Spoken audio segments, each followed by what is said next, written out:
Hi friends. Assistant salesman 2021 മൂന്നാമത്തെ പാർട്ടാണ് ഇന്ന് നമ്മൾ ഡിസ്കസ് ചെയ്യുന്നത് കേട്ടോ. 2 പാർട്ടിലായിട്ട് 20 വരെയുള്ള ക്വസ്റ്റ്യൻസ് ഓൾറെഡി കഴിഞ്ഞിട്ടുണ്ട്.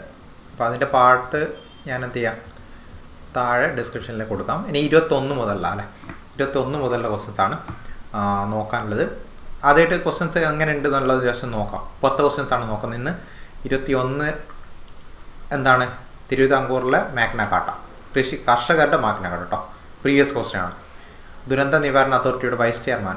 പ്രീവിയസ് അത്രത്തോളം കണ്ടിട്ടില്ല. ദുരന്ത നിവാരണ അതോറിറ്റി ഈ ഒരു കാലത്താണ്, അത് 2021-24 കാലത്താണെന്ന് കൂടുതലായിട്ട് ചോദിച്ച് കണ്ടിട്ടുള്ളത്. ഇപ്പോഴൊക്കെ ചോദിക്കുന്നുണ്ട്, ഇപ്പം റിപ്പീറ്റഡായിട്ട് ചോദിക്കാറുണ്ട്. പിന്നെ ഓപ്പറേഷൻ ഇത് ചോദിച്ചിട്ടുണ്ട്. സംസ്ഥാന വനിതാ കമ്മീഷൻ പ്രീവിയസ് ക്വസ്റ്റ്യൻ ആണ്. ഇപ്പോൾ കറണ്ട് അഫെയർ ക്വസ്റ്റ്യൻ ആണ്, പ്രീവിയസ് ക്വസ്റ്റ്യൻ കൂടിയാണ്.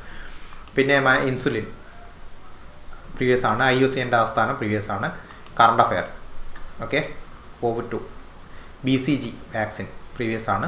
ഖരമാലിന്യം ഇത് ടൈമിലുള്ളതെന്ന് പറയുകയാണെങ്കിൽ പ്രീവിയസ്, ഇപ്പോൾ ചോദിച്ചിട്ടുണ്ട് 2 പ്രാവശ്യം അത്. പിന്നെ 30ാമത്തെ ക്വസ്റ്റ്യൻ ഇത് പ്രീവിയസ്, ഇതൊരു കാൽക്കുലേഷൻ ആണ് ഫിസിക്സിൻ്റെ. ഓക്കെ, വക്രധാരവും പിന്നെന്താണ് ഫോക്കസും തമ്മിലുള്ള ബന്ധം, ഇതും ചോദിച്ചിട്ടുണ്ട് മുമ്പ്, ഒത്തിരി പ്രാവശ്യം ചോദിച്ചിട്ടുണ്ട് കേട്ടോ. ഇതിൽ കാൽക്കുലേഷനിൽ ഫിസിക്സിലാകെ കാൽക്കുലേഷൻ വരുന്ന ഏകദേശം ഒറ്റ ഒരു ക്വസ്റ്റ്യൻ എന്ന് പറഞ്ഞാൽ എനിക്ക് തോന്നുന്നത് ഇത് മാത്രമാണ് തോന്നുന്നത്. ഓക്കെ, മെയിനായിട്ട് വരുന്ന ഒന്ന് എപ്പോഴും ചോദിക്കാറുണ്ട്. അപ്പോൾ ആദ്യത്തെ 30 ക്വസ്റ്റ്യൻ എടുത്താൽ എനിക്ക് തോന്നുന്ന ഒരു 6-7 ക്വസ്റ്റ്യൻസ് ഉള്ള എന്ത് ചെയ്തിട്ടുണ്ട്, റിപ്പീറ്റഡ് ആയിട്ട് ചോദിക്കുന്ന ക്വസ്റ്റ്യനാണ്. കോമൺലി റിപ്പീറ്റഡ് ആയിട്ട് പ്രീവിയസ് ഇയർ ക്വസ്റ്റ്യൻ. എന്തായാലും ക്വസ്റ്റ്യൻസ് ഫുള്ളായിട്ട് നോക്കാം, കണക്റ്റഡ് ആയിട്ടുള്ള ഫാക്ട്സുകൾ നോക്കാം.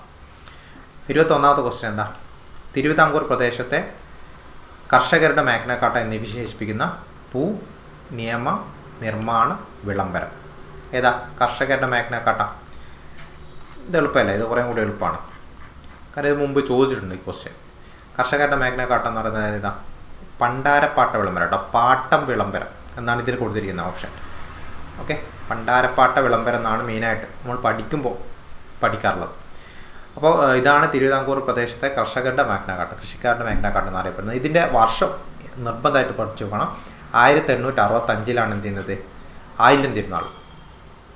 ഓക്കെ, ആയില്യം തിരുനാൾ ഞാൻ അടിയിൽ എഴുതിയിട്ടുണ്ട്. ആയില്യം തിരുനാളാണ് എന്ത് ചെയ്യുന്നത്, പണ്ടാരപ്പാട്ട വിളംബരം നടത്തുന്നത്. ഇമ്പോർട്ടൻ്റ് ആണ്. 1865 പണ്ടാരപ്പാട്ട വിളംബരം, 1865.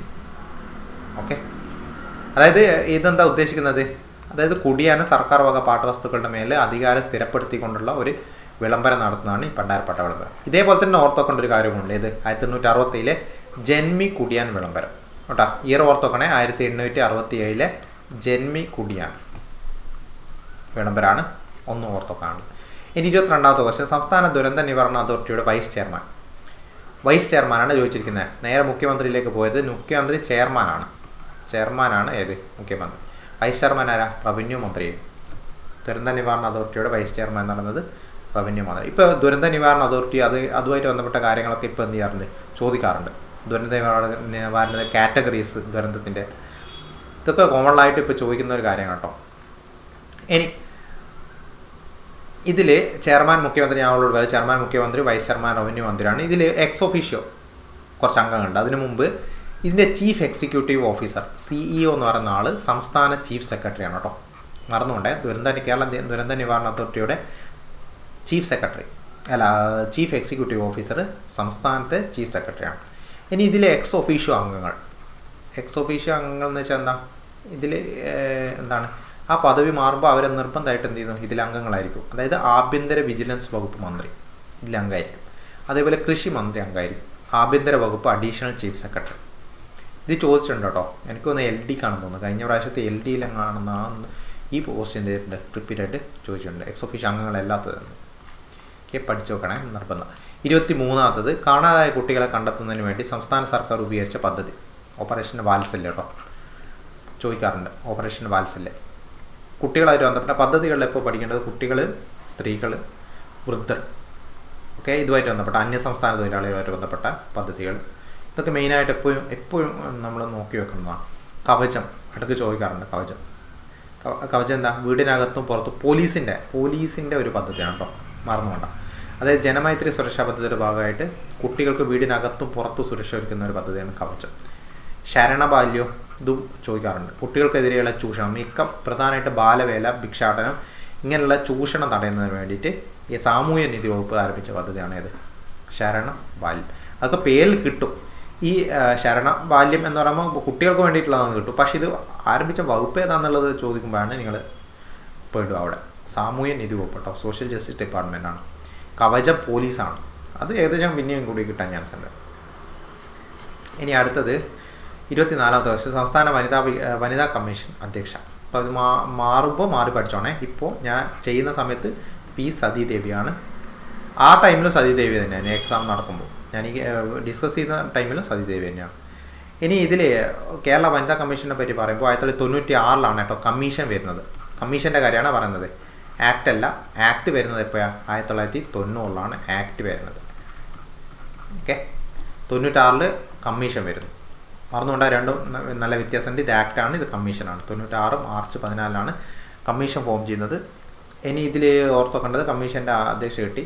പിന്നെ ഇതിൽ ഏകദേശം 1, 2, 3, 4, 5 കുറയാത്ത മെമ്പേഴ്സ് ഉണ്ട് കേട്ടോ. ഇതിൽ അതൊന്ന് ഓർത്ത് വെച്ചോണെങ്കിൽ അതും ഒരു ഇമ്പോർട്ടൻറ്റ് പഠിച്ചേക്കേണ്ട ഒരു ഓർത്തോക്കേണ്ട കാര്യമാണ്. 5 മെമ്പേഴ്സാണ് ഉണ്ടാവുക. ഇനി ഇതിലിപ്പോൾ എത്ര മെമ്പേഴ്സ് ഉണ്ട്? ഇതിൽ കാണുന്നതിൽ 1, 2, 3, 4, 5, 6 മെമ്പർ സെക്രട്ടറി. ഒരു മെമ്പർ സെക്രട്ടറി, മെമ്പർ ആ ഫുള്ള് മെമ്പേഴ്സ് ഇല്ല. ഇപ്പോൾ ഇത് ഞാൻ ചെയ്യുന്ന ആ സമയത്തുള്ള കേസാണ്. ഇനി 25ാമത്തെ വർഷം മനുഷ്യ ശരീരത്തിൽ ഇൻസുലിൻ പുറപ്പെടുവിക്കുന്ന ഗ്രന്ഥി. ഇൻസുലിൻ ഏതാ? പാൻക്രിയാസ് ആണ് അല്ലേ? പാൻക്രിയാസ്, ആഗ്നേയഗ്രന്ഥി എന്ന് പറയും മലയാളത്തിൽ. മലയാള പേര് കൂടി പഠിച്ചു നോക്കണം. കാരണം മനുഷ്യ ശരീരത്തിൽ ഇൻസുലിൻ ഉൽപ്പാദിപ്പിക്കുന്ന പുറപ്പെടുവിക്കുന്ന ഗ്രന്ഥി എന്ന് പറഞ്ഞിട്ട് ആഗ്നേയഗ്രന്ഥി എന്നൊക്കെ പറഞ്ഞിട്ട് തന്നു കഴിഞ്ഞാൽ മലയാളം കിട്ടിയില്ലെങ്കിൽ അവിടെ എന്ത് ചെയ്യും? ഒരു ക്വസ്റ്റ്യൻ മിസ്സാവും. പാൻക്രിയാസ് ആണ് മനുഷ്യ എന്ത് ഉൽപ്പാദിപ്പിക്കുന്നത്? ഇൻസുലിൻ ഉൽപ്പാദിപ്പിക്കും. ഇൻസുലിൻ മാത്രമല്ല, പാൻക്രിയാസിനെ പറ്റി ജസ്റ്റ് ഞാനൊന്ന് പറഞ്ഞത്. പാൻക്രിയാസ് ഗ്രന്ഥി ഉൽപ്പാദിപ്പിക്കാൻ 2 ഹോർമോൺ മെയിനായിട്ട് ഏതൊക്കെയാണ്? ഗ്ലൂക്കഗോണുണ്ട്, ഇൻസുലിനും ഉണ്ട്. ഓക്കെ, ഇനി ഇതിൽ എപ്പോഴും കോമൺ ആയിട്ട് ചോദിക്കുന്ന ഒരു കാര്യമാണ് എന്ത്? ഈ ഇൻസുലിൻ ഉൽപ്പാദിപ്പിക്കുന്നത് ഏത് തരം കോശങ്ങളാണെന്നുള്ളത്. അതായത് ഐലറ്റ്സ് ഓഫ് ലാംഗർഹാൻസിലെ ബീറ്റ കോശങ്ങളാണ് എന്ത് ചെയ്യുന്നത്? ഈ ഇൻസുലിൻ ഉൽപ്പാദിപ്പിക്കുന്നത്. ആൽഫ കോശങ്ങൾ ഉൽപ്പാദിപ്പിക്കുന്നത് ഗ്ലൂക്കഗോണാണ്. Okay, insulin.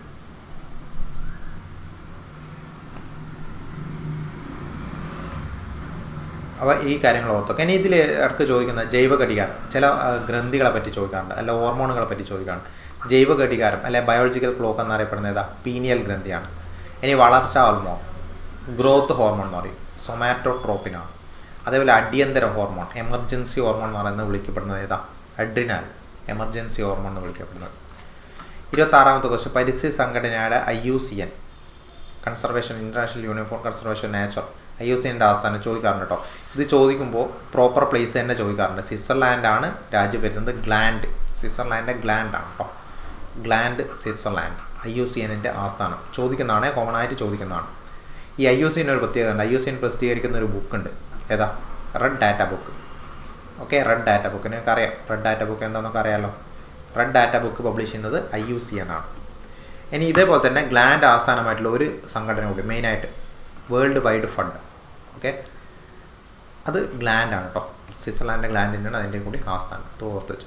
27 Covid രോഗകാരിയായ സാർവ് Covid ജനിതകപരമായ ഏതിനം വൈറസാണ്? RNA വൈറസാണ് കേട്ടോ. കോമൺ ആയിട്ട് ആ ടൈമിൽ ചോദിച്ചത് കറണ്ട് അഫയർ ആയിട്ടായിരിക്കും. ഓക്കെ, അതുകൊണ്ട് ഞാൻ കൂടുതലായിട്ടൊന്നും അതിനെ പറ്റി പറയുന്നില്ല. ഇനി നമുക്ക് 28 BCG വാക്സിൻ ഏത് രോഗപ്രതിരോധ ശേഷിയുള്ളതാണ്? ഇതൊക്കെ എത്രയോ പ്രാവശ്യം റിപ്പീറ്റഡ് ആയിട്ട് ചോദിച്ചാണ് കേട്ടോ. BCG എന്ന ക്ഷയം അല്ലെങ്കിൽ TB, ട്യൂബർകുലോസിസിന് വേണ്ടിയിട്ട് കൊടുക്കുന്ന വാക്സിനാണ് ഏത്? BCG. ഓക്കെ, മറന്നുകൊണ്ടേ. BCG ഫുൾ ഫോം എന്താ? ബാസിലെ കാൽമെറ്റ് ഗ്യൂരിൻ കേട്ടോ. അതായത് ഇത് BCG വാക്സിൻ നിർമ്മിച്ച, അത് കണ്ടുപിടിച്ച വ്യക്തികളാണ് ഇത് കാൽമെറ്റും ഗ്യൂറിനും. ബാസിലെ എന്നുള്ളത് അതിൻ്റെ ഇതാണ്, Bacille Calmette Guerin. BCG vaccine ഏതിനാ? TB കേട്ടോ, ട്യൂബർകുലോസിസ്, ക്ഷയത്തിന് വേണ്ടിയിട്ടാണ് കൊടുക്കുന്നത്. ഇനി അതേപോലെ DPT ഉണ്ട്. DPTയും എന്തിനു പറയാം? ആ പേരിൽ തന്നെ ഉണ്ട്, ഡിഫ്തീരിയ പെർട്ടൂസിസ് ടെറ്റനസ് കേട്ടോ. മലയാളം ഓർത്ത് നോക്കണേ. ഡിഫ്തീരിയ വില്ലൻ ചുമയാണ്, പെർട്ടൂസിസ് ടെറ്റനസ്. ഇന്ന് ട്രിപ്പിൾ വാക്സിൻ എന്നറിയപ്പെടുന്നത് DPT. ഇനി പോളിയോ വാക്സിൻ ഉണ്ട്. പോളിയോ മെയിനായിട്ട് പോളിയോക്ക് 2 രീതിയിലാണ് കൊടുക്കാറ്. ഒന്ന് വായ വഴി, ഓറൽ വഴി കൊടുക്കുന്നുണ്ട്. ഓറൽ വഴി കൊടുക്കുന്ന വാക്സിനാണ് സാബിൻ കേട്ടോ. ചോദിച്ചിട്ടുണ്ട്, ഇത് ചോദിക്കാറുണ്ട് ഇപ്പോൾ. അതേപോലെ ഇഞ്ചക്ഷനായിട്ട് കൊടുക്കാറുണ്ട് പോളിയോ. ആ ഇഞ്ചക്ഷനായിട്ട് കൊടുക്കുന്ന വാക്സിനാണ് ഇത് സാൾക്ക്. Okay, Sabin സാൾക്ക്. അത് ഇതിപ്പോൾ സാമ്പാർ എന്നുള്ളത് വായ വയ്യല്ല തിന്നുന്നത്, അത് അങ്ങനെ ഒരു കണക്ഷൻ കൊടുത്താൽ മതി. ഇപ്പോൾ സാബിൻ എന്നുള്ളത് ഓറലാണെന്ന് കിട്ടും. ഇനി 29 ഖരമാലിന്യ സംസ്കരണത്തിലെ മികവിന് തദ്ദേശ സ്ഥാപനങ്ങൾക്കുള്ള കേരള സർക്കാരിൻ്റെ ശുചിത്വ പുരസ്കാരം, നവകേരള പുരസ്കാരം കേട്ടോ. ഖരമാലിന്യം എന്ന് വെച്ചാൽ സോളിഡ് വേസ്റ്റ്. മെയിനായിട്ട് ഇപ്പോൾ കാണാം വീട്ടിൽ നിന്നൊക്കെ ഖരമാലിന്യങ്ങൾ എന്ത് ചെയ്യാറുണ്ട്, സംസ്കരിക്കാൻ വേണ്ടിയിട്ട് എടുത്തു കൊണ്ടുപോകാറുണ്ടല്ലോ. അപ്പോൾ നവകേരള പുരസ്കാരമാണത്. ഇനി ഇത് ഓൾ ഇന്ത്യ തലത്തിൽ ഈ ഭൂമലിനീകരണം തടയാൻ വേണ്ടിയിട്ട് നടത്തുന്ന പദ്ധതിയാണിത്. സ്വച്ഛ് ഭാരത് അഭിയാൻ ഫേമസ് ആണ്. ഭൂമലിനീകരണം എന്ന് വെച്ചാൽ മെയിനായിട്ട് സോളിഡ് വേസ്റ്റ് തന്നെയാണോ ഭൂമലിനീകരണം, സോളിഡ് വേസ്റ്റ്. ഇനി ഇതിൽ എപ്പോഴും ഈ ഒരു കാര്യം ഖരമാലിന്യം നമ്മളെപ്പോഴും പഠിക്കുമ്പോൾ വായു മലിനീകരണമുണ്ട്, ജലമലിനീകരണമുണ്ട്. ഈ മലിനീകരണങ്ങളിൽ മലിനീകരണങ്ങളിൽ 3 ടൈപ്പ് മാലിന്യങ്ങളാണ് ഉള്ളത്. ഒന്ന് ജീർണിക്കുന്നവ, അതായത് ബയോഡിഗ്രേഡബിൾ എന്ന് പറയും, ബയോഡിഗ്രേഡബിൾ വേസ്റ്റ്. ഓക്കെ, ഇപ്പോൾ വേസ്റ്റ് ഇപ്പം ചില ജീവികളൊക്കെ ചത്തു കഴിഞ്ഞാൽ അത് വേസ്റ്റാണ്, പക്ഷേ അത് ബയോഡിഗ്രേഡബിൾ ആണ്, അത് നശിച്ചു പോകും, പേപ്പർ നശിച്ചു പോകും. പിന്നെ പുനരുപയോഗിക്കാൻ പറ്റുന്നവ നമുക്ക് റീസൈക്കിൾ ചെയ്തിട്ട് ഉപയോഗിക്കാം. ഇപ്പോൾ പ്ലാസ്റ്റിക് റീസൈക്കിൾ ചെയ്ത് ഉപയോഗിക്കാൻ പറ്റുന്നതുണ്ട്, പേപ്പർ റീസൈക്കിൾ ഉപയോഗിക്കാം. ജീർണിക്കാത്തവ നോൺ ബയോഡിഗ്രേഡബിൾ, പ്ലാസ്റ്റിക്കൊക്കെ മെയിനായിട്ട് നോൺ ബയോഡിഗ്രേഡബിൾ വരുന്നുണ്ട്. എത്രയോ കൊല്ലങ്ങൾ കഴിയും ഡിഗ്രേഡ് ചെയ്ത് പോകാൻ വേണ്ടിയിട്ട്. ഓക്കെ, അതൊക്കെ അതിൽ വരുന്ന. ഇനി ഇതും കൂടി ഓർത്തോക്കൊണ്ടോ, മെയിനായിട്ട് നമുക്ക് പഠിക്കേണ്ട ഒരു ഖരമാലിന്യമാണ് ഏത്, ഫ്ലൈ ആഷ് എന്നുള്ളത്. ഇത് മുമ്പ് ചോദിച്ചിട്ടുണ്ട്. ഖരമാലിന്യം ഫ്ലൈ ആഷ് എന്നുള്ള ഖരമാലിന്യം എവിടെ നിന്ന് ഉൽപ്പാദിപ്പിക്കുന്നത്? മെയിനായിട്ട് അതിൻ്റെ ഉറവിടം തെർമൽ പവർ പ്ലാന്റ്, താപവൈദ്യുത നിലയത്തിൽ നിന്ന് വരുന്ന ഒരു വേസ്റ്റാണ് ഏത്, ഫ്ലൈ ആഷ്. ഖരമാലിന്യം ഒരു പൊല്യൂട്ടൻ്റാണ് ഫ്ലൈ ആഷ്, താപവൈദ്യുത നിലയത്തിൽ നിന്ന് പുറത്തു വരുന്നത്. ഇനി 30ാമത്തെ ക്വസ്റ്റ്യൻ, 30 കാൽക്കുലേഷൻ ആട്ടോ. കാൽക്കുലേഷൻ ഒരു ബസ്സിലെ റിയർ വ്യൂ മിററിൽ ഉപയോഗിച്ചിരിക്കുന്ന കോൺവെക്സ് ദർപ്പണത്തിൻ്റെ ഫോക്കസ് ദൂരം തന്നിട്ടുണ്ട്. അതായത് എഫ് തന്നിട്ട് 0.5 മീറ്റർ ആണ്, 0.5 മീറ്റർ. ഇതിൻ്റെ വക്രത ആരെന്നാണ് ചോദിച്ചിരിക്കുന്നത്. വക്രത ആരെന്ന് വെച്ചാൽ 6. എന്താ ഈ വക്രത ആരെന്ന് വെച്ചാൽ, ഇത് വക്രത കേന്ദ്രം, വക്രത ആരെന്നൊക്കെ വെച്ചാൽ എന്താ, ഇപ്പോൾ ഒരു കോൺവെക്സ് മിറർ ആണെങ്കിൽ എന്താ അത് നിർമ്മിക്കപ്പെട്ടിരിക്കുന്ന ഒരു വൃത്തമുണ്ട്. അപ്പോൾ ഇതൊരു ദർപ്പണമാണെന്ന് വിചാരിക്കും. അപ്പോൾ ഇത് ഏതോ ഒരു വൃത്തത്തിൻ്റെ ഭാഗമായിരിക്കും അല്ലേ. ആ വൃത്തത്തിൻ്റെ ഭാഗമായിട്ടുള്ള ആ വൃത്തത്തിൻ്റെ കേന്ദ്രമാണ് എന്ത്, വക്രതാ കേന്ദ്രം. ആ വൃത്തത്തിൻ്റെ ആരാണ് ഏത്, വക്രത ആരം. ജസ്റ്റ് ഒന്ന് ഓർത്ത് വെച്ചാൽ മതി എന്താണെന്നുള്ളത്. അപ്പോൾ നമുക്ക് വക്രത ആരാണ് ചോദിച്ചിരിക്കുന്നത്. ഇത് രണ്ടും തമ്മിലൊരു കണക്ഷൻ ഉണ്ട്, എഫും ആറും തമ്മിലുള്ള കണക്ഷൻ. അതായത് ഇത് നല്ല ഇമ്പോർട്ടൻ്റ് ആണ്. ഇതെപ്പോഴും എന്തായാലും നിങ്ങൾ കാണും. ദർപ്പണത്തിൻ്റെ ഫോക്കസ് ദൂരവും കണക്കാക്കാനുള്ള സമവാക്യം F=R/2. ഇത് മറന്നു പോകണ്ട, F=R/2 ആണ്. തിരിച്ച് പഠിച്ചു പോകണ്ട. അതായത് R=F/2 എന്ന് പഠിച്ചു പോയാൽ എന്ത് ചെയ്യും, തെറ്റിപ്പോകും. മിക്കവാറും ഓപ്ഷനിൽ ആൻസറും ഉണ്ടാവും അതുപോലെ തന്നെയായിട്ട്. അപ്പോൾ F=R/2 അല്ലെങ്കിൽ ഇങ്ങനെ പഠിച്ചാൽ മതി, ഏതേക്ക് R=2F എന്ന് പഠിച്ചാൽ മതി. ഇത് സെയിം ആ, രണ്ടും കോമൺ ആണ്. R=2F എന്ന് പഠിച്ചാൽ മതി. ഓക്കെ, ഞാൻ പഠിക്കുന്ന ടൈമിൽ ഒരു ഓർത്ത് വെച്ച ഒരു ട്രിക്ക് എന്താണെന്ന് വെച്ചാൽ 2F എന്ന് വെച്ചാൽ എന്താ, ABCDEF അല്ലേ, ABCDEF ഒരു 6ാമത്തെ ലെറ്റർ ഏകദേശം വരും. 6 എന്ന് പറയുമ്പോൾ കുറേ അങ്ങോട്ടുള്ള ലെറ്റർ, അതായത് 2 എഫുകൾ ചേർന്നാലേ 6ൻ്റെ അടുത്തെത്തും എന്നുള്ള രീതിയിൽ ഓർത്ത് വെച്ചാൽ എന്ത് കിട്ടും, ചെറിയൊരു കണക്ഷൻ അവിടെ കിട്ടും. പറ്റുന്നുണ്ടെങ്കിൽ അങ്ങനെ ഓർത്ത് വെച്ചാൽ മതി. നമുക്ക് ഇതിൽ ക്വസ്റ്റ്യൻ എങ്ങനെ ചെയ്യാൻ നോക്കാം. നമുക്ക് ഇവിടെ എന്താ കണ്ടുപിടിക്കേണ്ടത്, വക്രത ആരാണ്, 6 കണ്ടുപിടിക്കേണ്ടത്. അപ്പോൾ R=2F ആണ്. 2F എന്ന് പറയുമ്പോൾ 2 × F എത്ര ഇവിടെ 0.5 ആണ്. 0.5. ഇപ്പോൾ 2 × 0.5 എന്ന് പറയുമ്പോൾ 1 വരും. 1 മീറ്റർ ആണെന്ന് ആൻസർ. ഇതുപോലെ ചെയ്യുമ്പോൾ എന്ത് നോക്കണം, ഇത് യൂണിറ്റ് കൂടി നോക്കണം കേട്ടോ. യൂണിറ്റ് ചില സമയത്ത് സെൻറ്റിമീറ്റർ തന്നാൽ സെൻറ്റിമീറ്റർ തന്നെ യൂണിറ്റ് ഉണ്ടാവും, പക്ഷേ ഓപ്ഷനിൽ ഏതായിരിക്കും ചിലപ്പോൾ ഉണ്ടാവാം, മീറ്ററിലായിരിക്കും. അപ്പോൾ യൂണിറ്റ് മാറുന്നതിനനുസരിച്ചിട്ട് എന്ത് ചെയ്യാം, മാറ്റിയിട്ട് ചെയ്തു പോകാം. ഓക്കെ, അപ്പോൾ R=2F ഏതെങ്കിലും ഒന്ന് വൃത്തിക്ക് പഠിക്കും കേട്ടോ, അല്ലെങ്കിൽ F=R/2 എന്നുള്ളത് വൃത്തിക്ക് പഠിക്കും.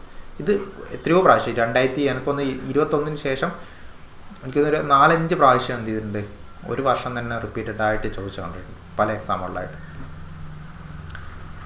ഓക്കെ, ഇത്രയാണ് ക്വസ്റ്റ്യൻസ്. ഇനി നമുക്ക് ഉള്ളത് 31 മുതലുള്ള 31 മുതൽ അടുത്തൊരു പാർട്ടിലായിട്ട് ചെയ്യാം. ഓക്കെ.